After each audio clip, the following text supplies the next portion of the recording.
Disappointing performance by the defense. Disappointing performance by the offense. Mike Tomlin walked into Monday's press conference facing the harshest backlash of his Steelers' career. After blowing a late lead to Chicago, critics attacked everything from fourth down calls to that shocking punt with 2 minutes left.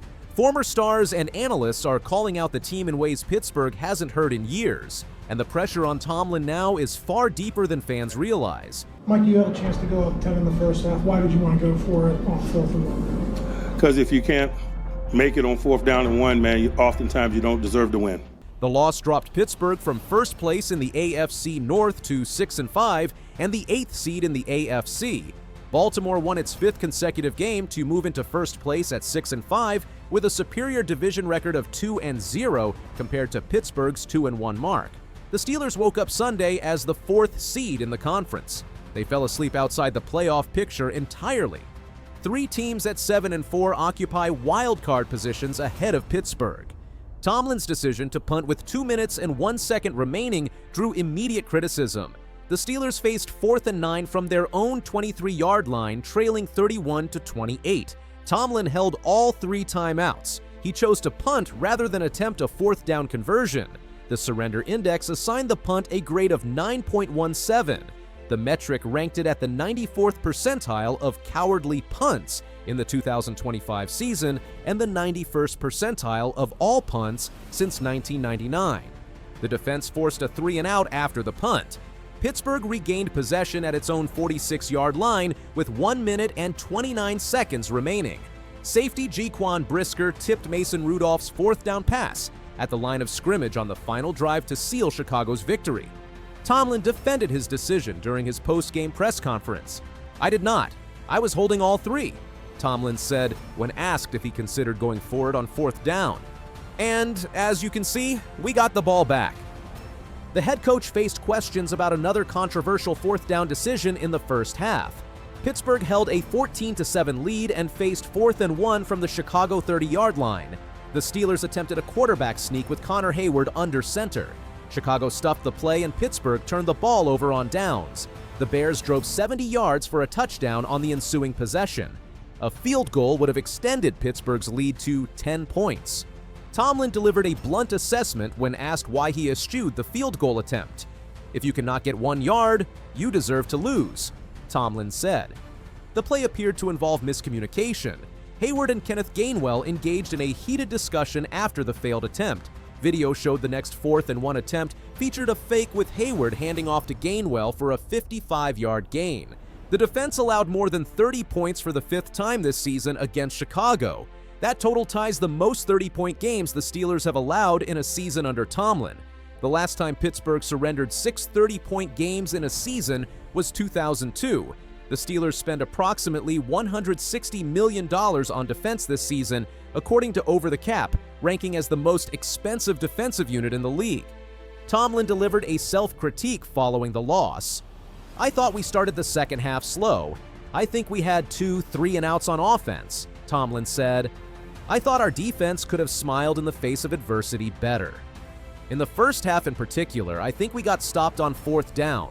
They scored a touchdown. We turned the ball over, they scored a touchdown, and I think if we're going to be good, you've got to make people settle for field goals or less under those circumstances." Special teams coordinator Danny Smith faces increased scrutiny after Pittsburgh lost the field position battle. Tomlin identified special teams as a critical factor in the defeat.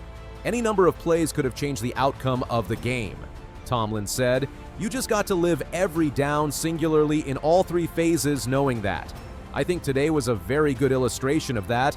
I thought we could have had better field position with our kickoff team, for example. If we had more timely punting with our punt team. Chicago consistently returned kickoffs past the 30-yard line. Pittsburgh's kickoff returns frequently started at the 20-yard line or worse. Punter Corliss Waitman struggled throughout the contest. His longest punt traveled just 39 yards. He averaged under 36 yards per punt, with 0 punts pinning Chicago inside their own 20-yard line. In the latter part of the game, man, we needed better timely punting, particularly in the waning moments of the game. I think our last punt was 33 yards, and certainly been pleased with Corliss's body of work over over the greater portion of the season, but we needed a little bit more last Sunday, and so I'm excited about him bouncing back from that as we lead in on this week's opportunity. One punt in the third quarter initially placed Chicago at their own 10-yard line, but a penalty forced a re-kick. The ball went out of bounds, and the Bears started at their own 40-yard line. Questions arose about Aaron Rodgers' status after Tomlin's Tuesday comments conflicted with his post-game remarks. Tomlin initially downplayed the need for Rodgers to practice extensively during the week. He adjusted his stance after the loss, creating confusion among media and fans. ESPN Steelers insider Brooke Pryor pressed Tomlin for clarity on the conflicting statements. Tomlin indicated Rodgers would likely return for Week 13 against Buffalo. "I anticipate him being ready for next week. It was a prudent decision to make," Tomlin said. Certainly, it wasn't a fluid week for him. It was a fluid week for Mason in terms of reps, and so I think it'll be in our rear view as we move forward. Rodgers practiced Thursday and Friday on a limited basis before being ruled out Saturday. Harrison addressed the possibility of coaching staff changes during his podcast appearance. "No, we are not firing Mike Tomlin, so give that up," Harrison said.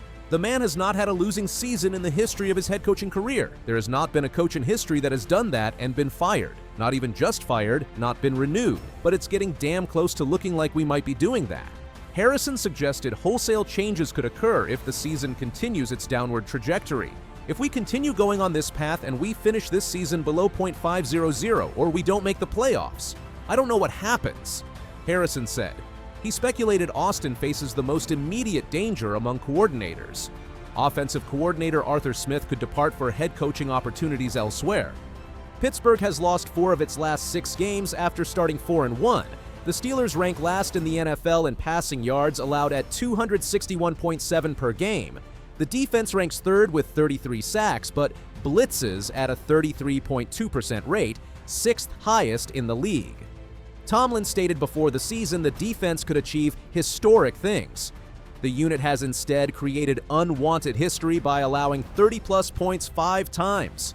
The offense committed 2 turnovers against Chicago that led directly to 14 Bears points. Rudolph threw an interception on his first pass when Nahshon Wright picked off a deep ball intended for DK Metcalf.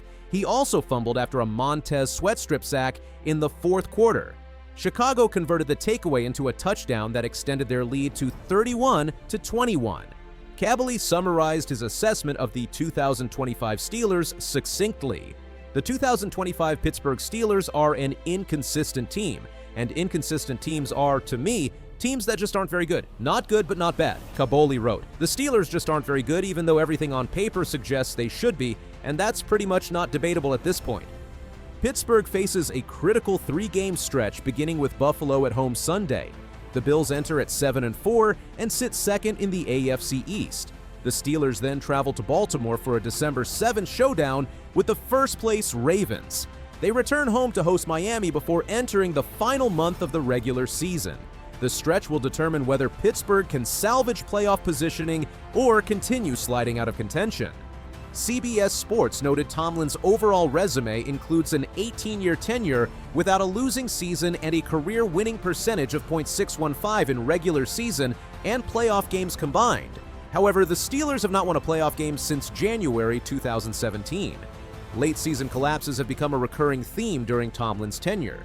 The current trajectory raises questions about whether the 2025 season could mark a breaking point if Pittsburgh fails to reverse course over the final 6 games. Tomlin maintained his characteristic defiance when addressing adversity earlier this season after a loss to the Chargers. 53 years of life, and particularly in this business. Tomlin replied when asked what gives him confidence the Steelers would rebound. The head coach's seat appears to be heating up as criticism mounts from former players, media members, and fans frustrated by the team's inconsistency and inability to advance in the postseason.